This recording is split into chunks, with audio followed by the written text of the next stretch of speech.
Hello दोस्तों, नमस्कार। मैं पुनः उपस्थित हूँ आप सभी के समक्ष श्रीमद् भगवत गीता के 15वें अध्याय के साथ। तो आइए परमपिता परमेश्वर से आशीर्वाद लेते हुए हम इस पाठ को शुरू करते हैं। ओम श्री परमात्मने नमः। अथ पंचदशो अध्यायः। श्री भगवान बोले, आदि पुरुष परमेश्वर रूप मूल वाले और ब्रह्मा रूप मुख शाखा वाले जिस संसार रूप पीपल के वृक्ष को अविनाशी कहते हैं तथा वेद जिसके पत्ते कहे गए हैं, उस संसार रूप वृक्ष को जो पुरुष मूल सहित तत्व से जानता है वह वेद के तात्पर्य को जानने वाला है। उस संसार वृक्ष की तीनों गुणों रूप जल के द्वारा बढ़ी हुई एवं विषय भोग रूप कोपनों वाली देव, मनुष्य और तिर्यक आदि योनि रूप शाखाएं नीचे और ऊपर सर्वत्र फैली हुई है तथा मनुष्य लोक में कर्मों के अनुसार बांधने वाली अहंता, ममता और वासना रूप जड़ें भी नीचे और ऊपर सभी लोकों में व्याप्त हो रही है। इस संसार वृक्ष का स्वरूप जैसा कहा है वैसा यहाँ विचार काल में नहीं पाया जाता, क्योंकि न तो इसका आदि है और न अंत है तथा न इसकी अच्छी प्रकार से स्थिति ही है। इसलिए इस अहंता, ममता और वासना रूप अति दृढ़ मूलों वाले संसार रूप पीपल के वृक्ष को दृढ़ वैराग्य रूप शस्त्र द्वारा काटकर उसके पश्चात उस परम पद रूप परमेश्वर को भली भांति खोजना चाहिए, जिसमें गए हुए पुरुष फिर लौटकर संसार में नहीं आते और जिस परमेश्वर से इस पुरातन संसार वृक्ष की प्रवृत्ति विस्तार को प्राप्त हुई है, उस आदि पुरुष नारायण के मैं शरण हूं, इस प्रकार दृढ़ निश्चय करके उस परमेश्वर का मनन और निधिध्यासन करना चाहिए,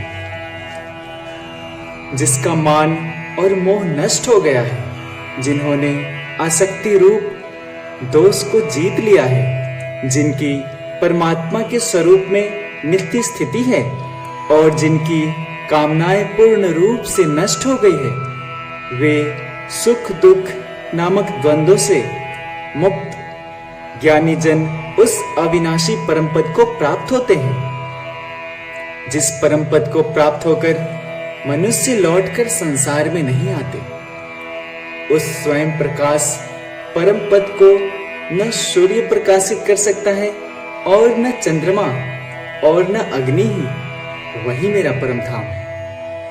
इस देह में यह सनातन जीवात्मा मेरा ही अंश है और वही इन प्रकृति में स्थित मन और पांचों इंद्रियों को आकर्षण करता है।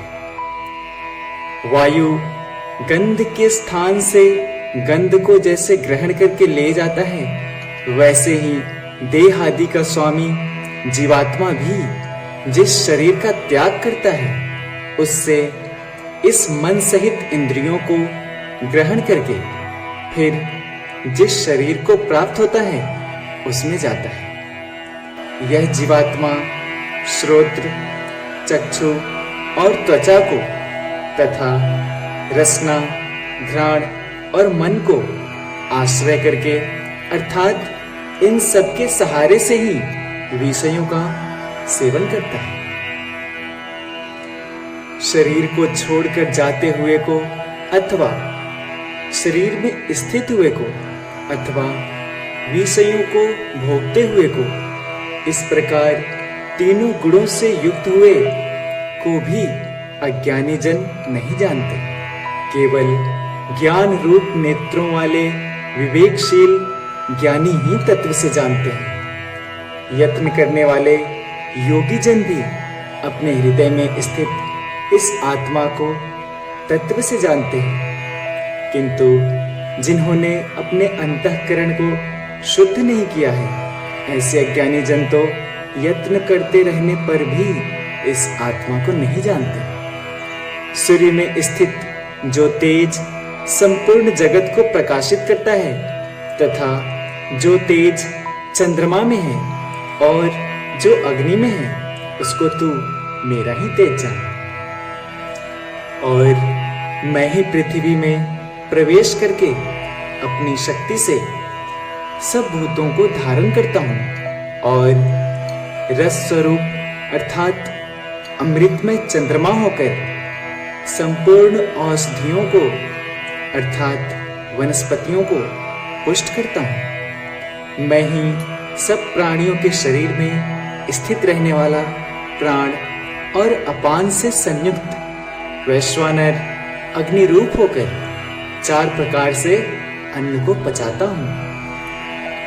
मैं ही सब प्राणियों के हृदय में अंतर्यामी रूप से स्थित हूं तथा मुझसे ही स्मृति, ज्ञान और अपोहन होता है और सब वेदों द्वारा मैं ही जानने के योग्य हूं और वेदांत का कर्ता और वेदों को जानने वाला भी मैं ही हूं। इस संसार में नाशवान और अविनाशी भी ये 2 प्रकार के पुरुष हैं। इनमें संपूर्ण भूत प्राणियों के शरीर तो नाशवान और जीवात्मा अविनाशी कहा जाता है। इन दोनों से उत्तम पुरुष तो अन्य ही है, जो तीनों लोकों में प्रवेश करके सबका धारण पोषण करता है एवं अविनाशी परमेश्वर और परमात्मा इस प्रकार कहा गया है, क्योंकि मैं नाशवान जड़ वर्ग क्षेत्र से तो सर्वथा अतीत हूं और अविनाशी जीवात्मा से भी उत्तम हूं। इसलिए लोक में और वेद में भी पुरुषोत्तम नाम से प्रसिद्ध हूं। भारत, जो ज्ञानी पुरुष मुझको इस प्रकार तत्व से पुरुषोत्तम जानता है, वह सर्वज्ञ पुरुष सब प्रकार से निरंतर मुझ वासुदेव परमेश्वर को ही भजता है। हे निष्पाप अर्जुन, इस प्रकार यह अति रहस्य युक्त गोपनीय शास्त्र मेरे द्वारा कहा गया। इसको तत्व से जानकर मनुष्य ज्ञानवान और कृतार्थ हो जाता है। ओम तत्सदिति श्रीमद् भगवत गीता उपनिषत्सु ब्रह्म विद्यायाम योग शास्त्रे श्री कृष्ण अर्जुन संवादे पुरुषोत्तम योगो नाम 15 अध्यायः। और इस प्रकार हमने 15वां अध्याय को पूर्ण कर लिया है। जय श्री कृष्ण, जय श्री राधे।